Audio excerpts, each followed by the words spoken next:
Sé lo que están pensando, Sergio, te apoyo, muerte a los dictadores, viva la república, yo también hago fraude al fisco, pero no, en este video la Declaración de los Derechos Humanos. Te fue de sabático, cariño.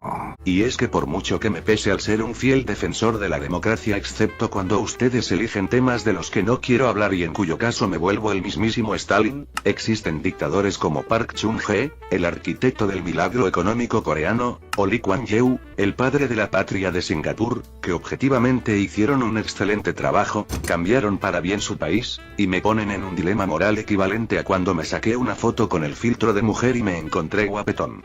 Hola nena, tantas curvas y yo sin frenos. Sin embargo también existe otra clase de dictadores llamados, aquellos que te quitan la libertad, la capacidad de votar, y tus derechos a cambio de absolutamente nada salvo miseria, pobreza, y un odio irracional contra las fuerzas del orden que participaron en la represión del pueblo, aunque personalmente eso ya lo tenía desde que los policías detuvieron una épica pelea entre dos embarazadas justo cuando empezaba a recordar mi amor al género mecha, y es por eso que hoy les hablaré sobre 7 dictadores idolatrados por las masas, pero que objetivamente les fue peor que a Chile clasificando al mundial.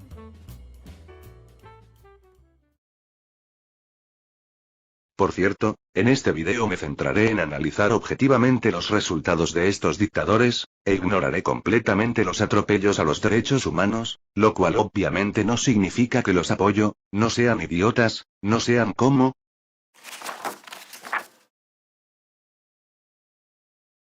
Cuando Francisco Franco tomó las riendas de España en 1939 nadie esperaba mucho de él, después de todo el país llevaba siglos en constante declive. La nación no estaba industrializada, un cuarto de su población no sabía leer, sus habitantes tenían unos ingresos comparables con los de Latinoamérica, y el país debía reconstruirse casi por completo tras la devastadora guerra civil que había catapultado a los fascistas y al caudillo al poder. Oye, nena, ¿Qué? ¿quieres decirle algo a los niños del mundo? Bueno, no, pero ¿qué les digo? Lo que quieras. ¡Por favor! ¡Llamen a la policía! ¡Me están matando! Es en este desalentador escenario que nuestro gran amigo el Pancho hizo lo que todos pensaban que era imposible, sacar adelante el país, no, hacer que la situación fuera incluso peor, lo cual logró mediante una serie de medidas cuestionables, como la imposición de controles de precios en productos básicos para hacerlos asequibles pero que solo sirvieron para generar desabastecimiento y el nacimiento del mercado negro. Hoy vengo a hablar de los negros. El intento de industrializar a la nación sin importar piezas de máquinas extranjeras pero sin contar con fábricas de piezas de máquinas propias, o la creación de un sistema de deuda que muy resumidamente porque es difícil de explicar, hizo que el país sufriera tasas de inflación más venezolanas que las arepas o los cortes de luz. Y bien, ¿cómo va la economía? Como Cars.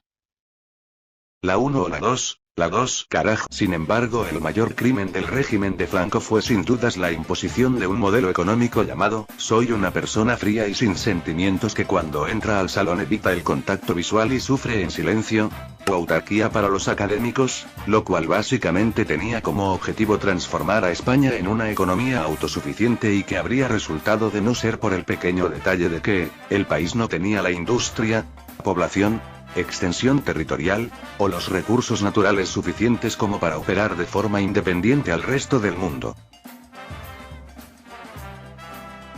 Y bien, ¿cómo va la economía?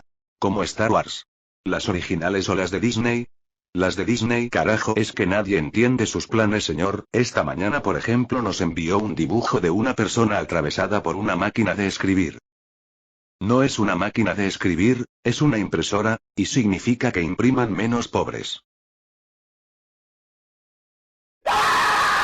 Como consecuencia del mal manejo del país, la quebrada economía española siguió haciendo cosplay de Peter Parker por muchos años más. De hecho, los españoles no volvieron a alcanzar los ingresos previos a la guerra civil sino hasta 1953, una locura teniendo en cuenta que el resto de países europeos que se vieron involucrados en una guerra mucho más larga y devastadora como lo fue la Segunda Guerra Mundial, lo hicieron en mucho menos tiempo, como los 4 años que necesitaron los italianos, los 2 de los ingleses, o los 3 milisegundos de los soviéticos. aunque de eso último no hay fuentes que lo respalden salvo por esta carta de Stalin que dice te lo juro por Dieguito Maradona. Ahora bien, si Franco ocupa el último lugar en este infame top es por algo. En 1959 España se encontraba francamente mal. Muchos sectores no crecían, solo quedaban unos pocos meses de divisas, y el colapso financiero ya no era una fantasía como un sueldo mayor al salario mínimo, motivos por los cuales el caudillo pegó un volantazo tan grande como el que di cuando mi amiga escribió que su abuela había ido a la verdulería y que tenía casa sola, delegando la economía a nuevos ministros que sí sabían de economía y que francamente hicieron un buen trabajo, ayudando a consolidar la imagen de nuestro amigo. Panchito, mira, me llegaron las mangas. Que ha logrado trascender hasta nuestros días. Y bien, ¿cómo va la economía? Como Juego de Tronos. ¿El inicio o el final? El inicio, excelente noticia, si quieren que haga algo avísenme. No es necesario señor, lo tenemos todo bajo control. Pero por favor no haga nada. Se lo suplico. Bueno, entonces díganme cómo lo resolvieron. Puedo mostrarle los documentos, pero usamos un vocabulario de economistas que no sé si va a poder entender. Una persona atravesada por una máquina de escribir, no es una máquina de escribir, es una impresora, y significa que hay que imprimir más ricos.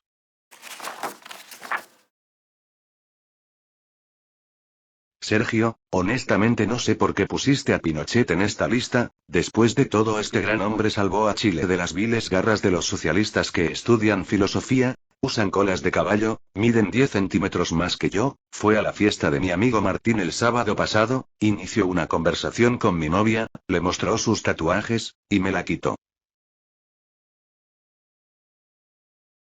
Perdón. Pero la quería tanto. Primero que todo siento mucho escuchar eso, persona imaginaria creada para este video. Toma un tomate. ¿Dónde lo conseguiste? Acabo de ir a la verdulería, y sobre lo de Pinochet tienes un punto, pero solo uno.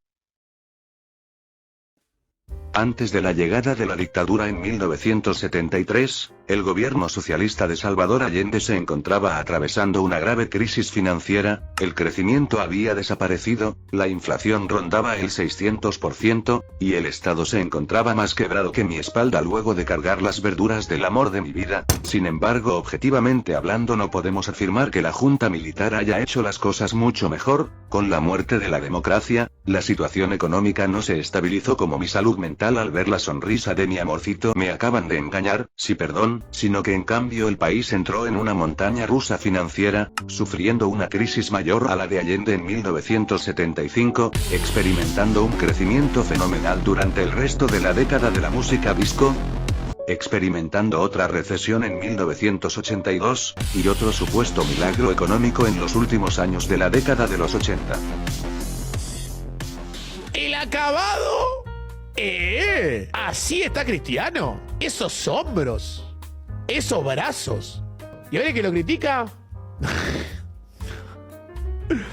Chicos, ¿puedes dejar de editarme la foto todo el tiempo? Debido a esta inconsistencia, contrario a lo que nos dice la narrativa predominante, los números del dictador no reflejan un genio económico, sino que en el mejor de los casos se pueden calificar como mediocres, con un desempleo mayor al 20% durante la mayor parte de los 17 años de gobierno, un salario menor en 1989 que en 1974 al ajustarlo a la inflación, y un consumo promedio de calorías menor al final de la dictadura que al inicio de esta, por no mencionar la pérdida de 2.200 millones de dólares por corrupción, o la muerte de la industria manufacturera local.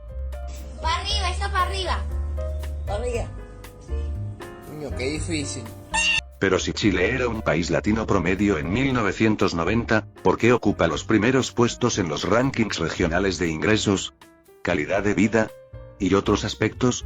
Principalmente debido a que en la siguiente década y media el país sudamericano experimentó un crecimiento económico impresionante, que siendo totalmente objetivo, no habría sido posible sin el modelo liberal implementado en los últimos años de la dictadura, pero de ahí a decir entre Pinochet y Dios para mí no hay mucha diferencia. Hay una gran distancia, sobre todo porque 17 años de un gobierno mediocre a cambio de la implementación de un buen modelo económico, me parece similar a esperar un mes y medio un pedido de galletas y que el repartidor llegue con un link a un video de cocina con Carmen.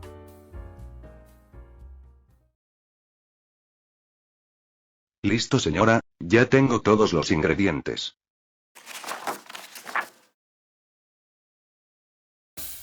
En el período de entreguerras Italia era un país totalmente devastado, su economía se encontraba en un pésimo estado, finjan sorpresa, la situación políticamente hablando era sumamente inestable, nuevamente finjan sorpresa, y sus habitantes solo deseaban una cosa, que sus madres dejaran de nombrarlos Giuseppe, no, vengarse por la Primera Guerra Mundial, conflicto en el que, aunque enviaron a prácticamente cada hombre, niño, y cosplayer de Mario Bros que encontraron en la calle a morir en las trincheras, las potencias simplemente ignoraron sus pretensiones territoriales y les dieron aproximadamente 2 centímetros como recompensa por su participación.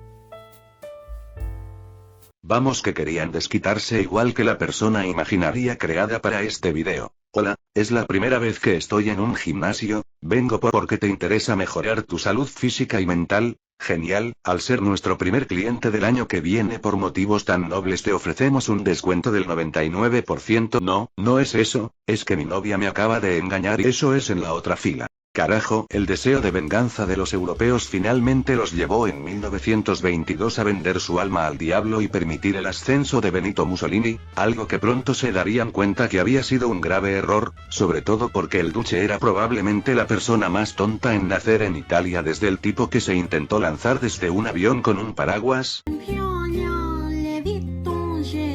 Que el país necesita más tierras cultivables. Felicidades, acabas de diseñar un plan para drenar pantanos tan espantoso que tomó más recursos de los que esperabas, tardó más de una década en completarse, y que solo cumplió el 5% del objetivo inicial, que quieres aumentar la producción de trigo mediante incentivos a los agricultores, para que el país no pase hambre en la guerra venidera. Muy bien, motivaste a los granjeros a abandonar el resto de los cultivos para pasarse al trigo y ahora Italia debe importar vino, verduras, lácteos y frutas. ¿O que quieres hacer a la nación una potencia industrial fortaleciendo tu moneda? Pues mala suerte, eras la China del período de entreguerras y desde el extranjero solo compraban tu basura porque era barata. ¿Cómo? ¿Que deseas aumentar los nacimientos para tener más soldados? No hay problema, escríbele a Sergio. Contrario a lo que podrían imaginar, con este nivel de preparación Italia tuvo un rendimiento bastante igualado con las otras potencias en la Segunda Guerra Mundial. O al menos hasta que comenzó. La primera gran participación de Italia en el conflicto se dio en el norte de África, más específicamente en la frontera entre su colonia en la actual Libia y el Egipto británico, donde las fuerzas inglesas superadas numéricamente por 4-1, lograron una inesperada victoria que obligó a sus enemigos a salir corriendo y pedir la ayuda de sus aliados alemanes. La segunda vez que Roma tomó un rol protagónico en esta guerra fue en su invasión a Grecia, una nación subdesarrollada, pobre, de unos 7 millones de personas, y que no se encontraba nada preparada para un conflicto de este calibre, pero que sin embargo gracias a la ineptitud de los de la Gota, pudieron no solo frenar la invasión, sino incluso comenzar a conquistar tierras italianas, obligando nuevamente a estos últimos a pedir ayuda de sus aliados germanos. Y el último arco en el que las fuerzas del duce fueron protagónicas, fue precisamente en la defensa de su tierra natal, en la cual, como probablemente todos se estén imaginando, no pudieron frenar a los aliados por sí solos y nuevamente tuvieron que ir con el rabo entre las piernas a pedirle ayuda al Tito Hitler.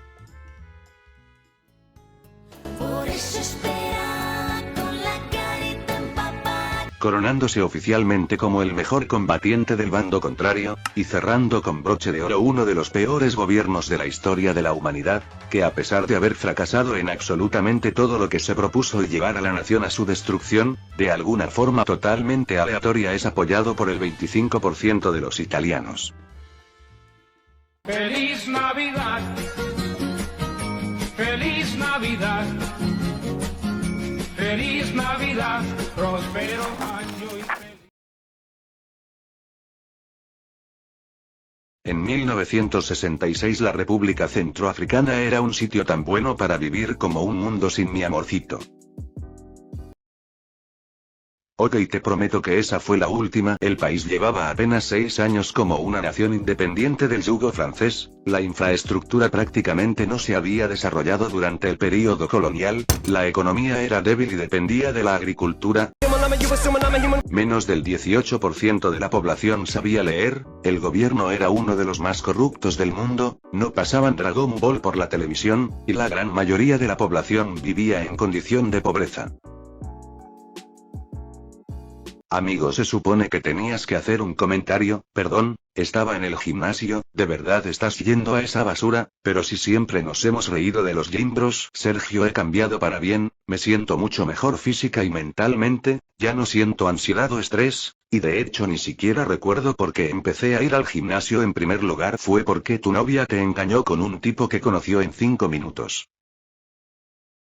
Quiero duplicar mis horas a esta grave situación política. Súmale el hecho de que el presidente contemporáneo David Daco era un autócrata de manual, que el país atravesaba una grave crisis económica, que la influencia de Francia era tan grande que de facto el país seguía siendo una marioneta de París, y obtienes el caldo de cultivo perfecto para un golpe militar por parte de Jean Bedel Bokassa.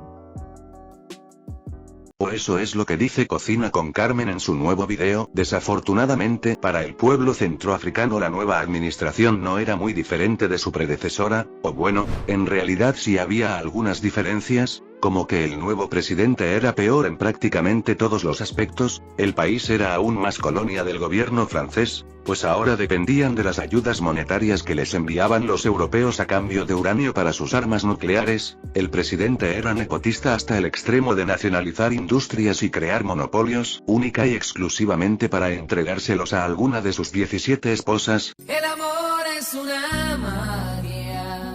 Mientras que a lo que los derechos humanos respectan, Jean Ocassan parecía un auténtico villano de James Bond, reprimiendo brutalmente protestas de estudiantes de secundaria, lanzando a sus opositores políticos al foso de los cocodrilos, e incluso, si creemos en los rumores, comiéndose a otros hombres.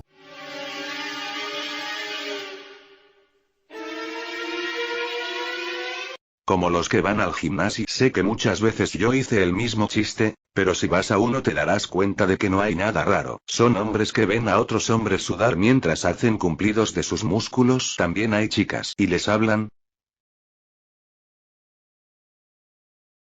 Sin embargo, todo lo anterior queda eclipsado por la mayor locura que he leído en mucho tiempo, y no me refiero a la vez que el Ocassan visitó a Gaddafi para convertirse al Islam y luego de unos meses cuando llegó el dinero libio abandonó esta religión, sino a lo ocurrido en 1976, año en el que el dictador, en su afán de imitar a su ídolo de la infancia, Napoleón Bonaparte, transformó su país en el Imperio Centroafricano, y organizó una ceremonia de coronación nunca antes vista en el continente negro, con 240 toneladas de comida, 10.000 artículos de plata, la mejor música en vivo,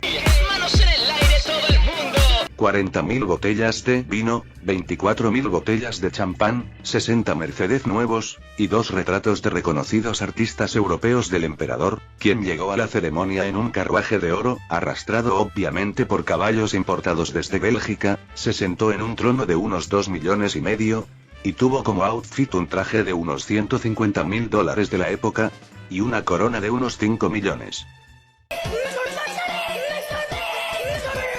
Ahora, prepárense para escuchar 3 noticias, una buena y 2 malas.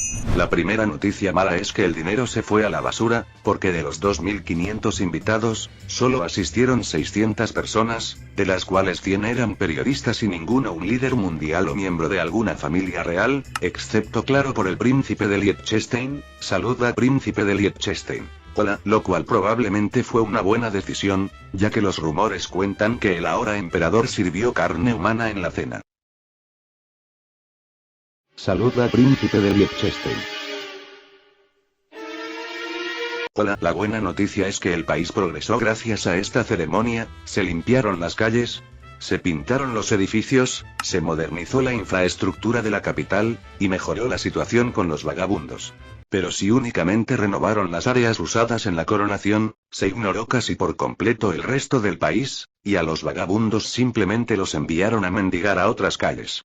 Oye, te veo más fuerte. Sí, los frutos de mi esfuerzo. Quizás también debería dejar atrás mis prejuicios e ir al gimnasio. Buena idea, Sergio. Si quieres te puedo despertar para ir juntos a las 6. Y la última mala noticia es que, como se podrán estar imaginando, las arcas de un país pobre de apenas 2 millones de personas, no lograron soportar los gastos del madre en japonés, Pues aunque no se sabe a ciencia cierta cuánto costó la ceremonia, estudios posteriores señalan que la cifra podría estar entre un cuarto del presupuesto nacional, y la totalidad de los ingresos anuales del país.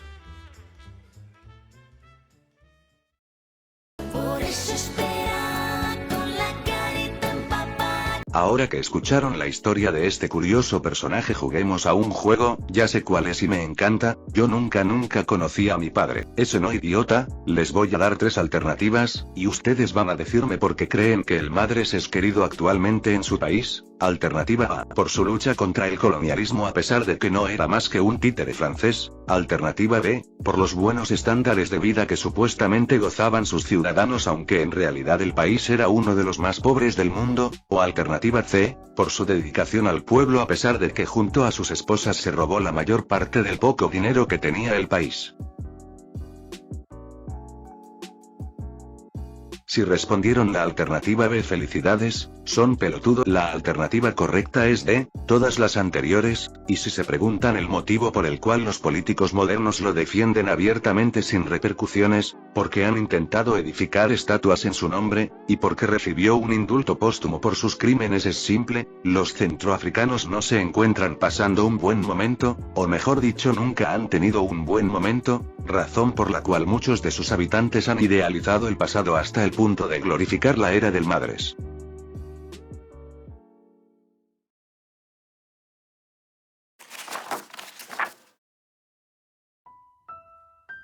Chávez y Maduro podrían perfectamente ser el Wisin y Yandel de la izquierda latinoamericana. Claro, no hacen reggaetón, no poseen un acento puertorriqueño, o le hicieron una canción a Fernán Flo, pero sí que lograron el mayor hito de la historia de la alquimia financiera: convertir una nación rica en petróleo en un fracaso económico, algo que lamentablemente los sectores más radicales de la izquierda se niegan a aceptar.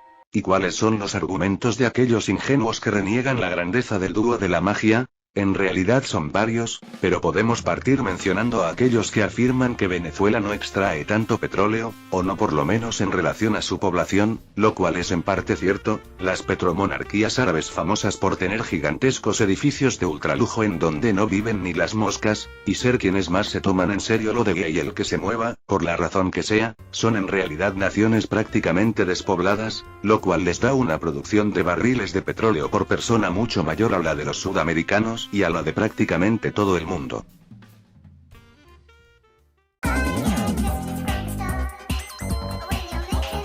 Sin embargo, aunque Venezuela no está a la altura de Qatar o Kuwait, tampoco es posible afirmar que es un maula vendiendo oro negro. Durante el mandato del Brujo, por ejemplo, la producción de barriles de petróleo por persona fue mayor a la que hoy en día poseen Canadá, Rusia o Bahrein, la petromonarquía con el peor ratio de Arabia, pero que aún así su habitante más pobre es MrBeast, por lo que aunque ciertamente el país caribeño no debería tener rascacielos más grandes que mi ego cuando las cajeras del supermercado me dicen corazón, sí sería esperable que estuviera en la categoría de ingresos altos, o como mínimo no en la misma división que Angola, una nación africana igual de dependiente del petróleo pero con un nivel de producción de barriles por persona de un cuarto a lo que tenía el Brujo.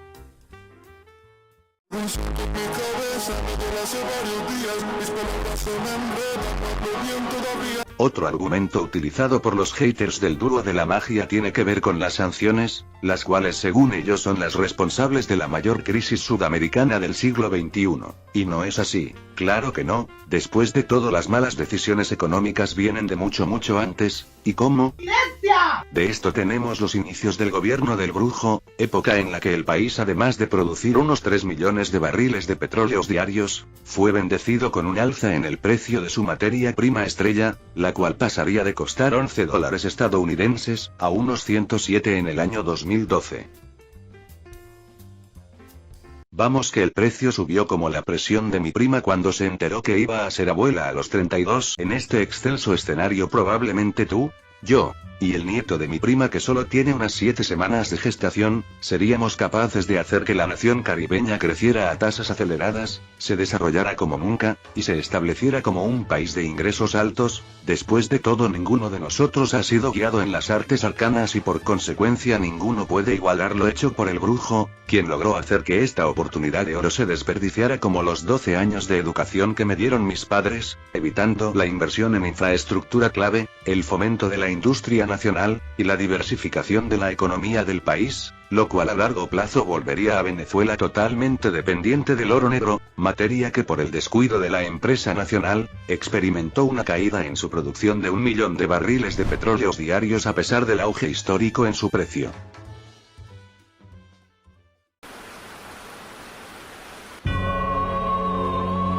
Ahora, siendo justos, obviamente las sanciones tienen parte de la culpa del debacle venezolano, no seamos crédulos. Sin embargo, de ahí a decir que el mago no tiene ninguna responsabilidad de la crisis actual es una falta de respeto a la razón. Después de todo, las sanciones no tuvieron la culpa de que el gobierno haya emitido toneladas de dinero sin respaldo y causará la peor inflación en la historia de Latinoamérica. Tampoco obligaron al mago a imponer controles de precios que, en última instancia, provocaron la quiebra de decenas de miles de productores de alimentos porque simple y llanamente perdían dinero con los precios oficiales, sin mencionar claro que otros países sancionados como Rusia e Irán no sufrieron ni una décima parte que los latinos, ni los 600.000 millones de dólares que el dúo de la magia y sus aprendices han hecho desaparecer.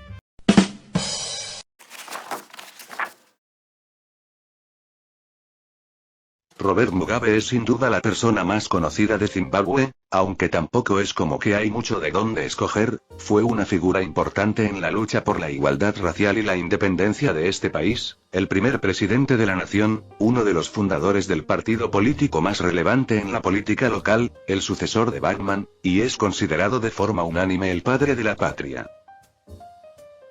Vamos, que es un héroe como el que descubrió que si ordeñabas vacas salía leche, aunque no recomiendo preguntarle qué estaba haciendo con la vaca cuando lo descubrió. De todos estos dictadores, Mugabe es probablemente quien heredó el país en las mejores condiciones, y es que cuando Zimbabue consiguió la independencia contaba con una infraestructura de primer nivel, una industria minera competitiva, exportaban electricidad a sus vecinos, su sector agrícola era tan moderno y eficiente que los llamaban el granero de África, gozaban de numerosas fábricas de acero, textiles, cemento, procesamiento de minerales, estándares de vida similares a los europeos, o al menos en ciertos lugares del país, y una posibilidad realista de alcanzar el desarrollo durante las próximas décadas.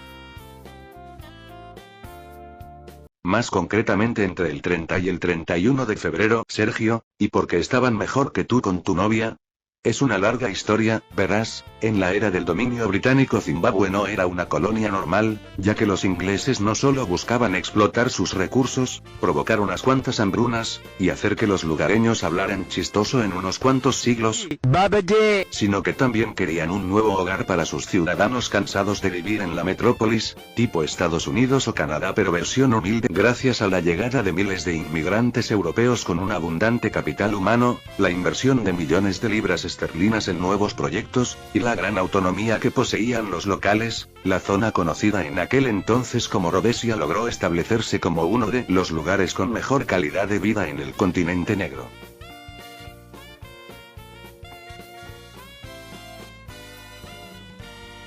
O por lo menos para ciertas minorías. ¿Ven? Así es como deberíamos estar todos en la sociedad, todos juntos, todos unidos, sin peleas ni discusiones. Como se podrán imaginar, a prácticamente ninguna nación en el mundo le hacía gracia la existencia de un régimen abiertamente racista, que impedía el voto de la mayoría negra, y los obligaba a trabajar en tierras de mala calidad, razón por la cual, apenas se independizaron, Estados Unidos, Inglaterra, la Unión Soviética, y Fondo de Bikini se unieron para imponerle sanciones durante toda la Guerra Fría. Y aunque ciertamente los de Salisbury pudieron sorpresivamente mantener la economía en un buen estado durante varias décadas, las desventajas de no tener al mago supongo, para 1979, la economía local simplemente ya no podía mantenerse en pie, lo cual sumado a la presión diplomática internacional, y los constantes ataques de grupos guerrilleros negros, dentro de los cuales se encontraba el del propio Mugabe, dio como resultado los acuerdos de Lancaster House, o la muerte de Rhodesia y el nacimiento de Zimbabue. En realidad la pregunta era capciosa: no me importa ni tu relación de mentira ni los países de África. A ver, y si mi relación es tan falsa, ¿por qué entonces me llamó mi cielo una vez? ¿Y cuándo lo hizo? ¿Cuándo se le olvidaron las pastillas para la demencia? En realidad fue bastante romántico, señor celoso, lo hizo después de que me presentara como el amigo de su nieta y la ayudara con las bolsas. Oye, yo lo decía para molestarte, pero si sabes que las abuelas le dicen mi cielo a todo el mundo, ¿cierto?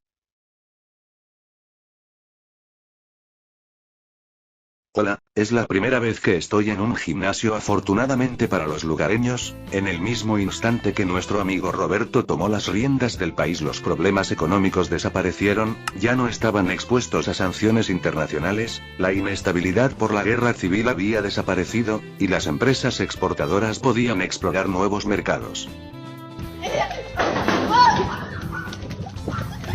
A lo anterior súmale el hecho de que el exrevolucionario Roberto se había vuelto el mismísimo Nelson Mandela zimbabuense, con un discurso político bastante centrado para un antiguo defensor del comunismo maoísta, la denuncia de actos racistas tanto hacia blancos como hacia negros, el rescate de 77 gatitos huérfanos, y la promesa de luchar por una sociedad más justa. ¿Y obtienes? Bueno, nada, porque todo había sido una mentira para ser electo y porque Cocina con Carmen aún no sube una receta sobre eso. Como se podrán imaginar, el gobierno de Mugabe fue de todo menos beneficioso para el pueblo de Zimbabue. Una de sus primeras políticas fue la creación de numerosos monopolios estatales para entregárselos a aliados claves del partido, que más pronto que tarde terminó matando a la antiguamente lucrativa industria manufacturera. Luego reprimió a los emprendimientos de los propios negros, eliminando la posibilidad de que se creara una clase media capaz de poner en peligro al régimen, y se enviaron tropas al Congo para proteger a los niños y a los 77 gatitos huérfanos, no, a las inversiones del propio Mugabe, lo cual, lejos de quedar como una mera anécdota, provocó el regreso de las sanciones internacionales y el fin de múltiples negocios ligados a la exportación, dejando así como único pilar de la economía a la agricultura, un sector que, contra todo pronóstico, se pudo mantener en pie hasta la llegada de la reforma agraria. Reforma agraria, por norma general, es cuando se distribuyen las tierras de los grandes propietarios a los pequeños granjeros, y digo por norma general porque nuestro amigo Roberto tenía ideas revolucionarias, como ceder las tierras de los blancos no a los campesinos negros que llevaban toda su vida trabajando suelos de pésima calidad, sino a aliados claves del partido que en su mayoría no les interesaban las plantitas y que ni siquiera habían tocado una azada en Minecraft. Y bien, ¿cómo va la agricultura? Como Cars. ¿Cómo que como Cars? ¿Acaso eres tonto? ¿Ocupas el respetable puesto de asesor agrícola del país? ¿Cómo vas a ser tan subnormal como para ponerte a comparar la situación de la nación con una serie o película o lo que polla sea eso? Es una película y se trata de un auto que habla y compite en carreras con otros autos. No me joda, qué interesante. Sí, le recomiendo ir al cine en el año 2006. La producción agrícola cayó aproximadamente un 50% y la de trigo un 91%. Las consecuencias de esta crisis fueron históricamente devastadoras, y no tanto porque ahora el país ya no tenía ningún sector económico funcional, o porque al expropiar las granjas por medios violentos, los blancos que tenían el tan necesitado capital humano hicieron las maletas, sino porque a raíz del mal momento económico el gobierno se quedó sin dinero, pero como el Julia Roberts quería seguir comprando la lealtad de las personas, este decidió conseguir la ciudadanía argentina y abusar de la máquina de imprimir billetes. ¡Feliz Navidad! ¡Feliz Navidad! Lamentablemente la entre comillas solución a corto plazo se le escapó de las manos al gobierno, pues por obvias razones ni los bancos ni los inversores ni los propios zimbabuanos volvieron a confiar en la moneda local, lo cual explica por qué en esta nación se dio la segunda inflación más grande de la historia con un alucinante 89,7 sextillones, porque llegaron a conocer al 50 cents como el señor 758 billones, porque se emitió un billete de 100 trillones apenas equivalente al 14% de $1, y porque esta prometedora nación se transformó en otro estado fallido más, una lección que espero que anoten hoy, Porque sí, tras hablar estupideces por 2 años ya va siendo hora que les dé consejos verdaderamente útiles. Nunca se dejen llevar por una narrativa vacía sobre un supuesto pasado glorioso, y vayan al gimnasio, realmente les ayudará a sentirse mejor tanto psicológica como físicamente. O eso es lo que he oído. La verdad es que el único gimnasio que he pisado en mi vida fue uno Pokémon y solo hice esta subtrama porque es necesaria para otra subtrama. Mi nombre es Sergio, espero que a la abuela de mi amiga se le caiga el paracaidista italiano, y me despido.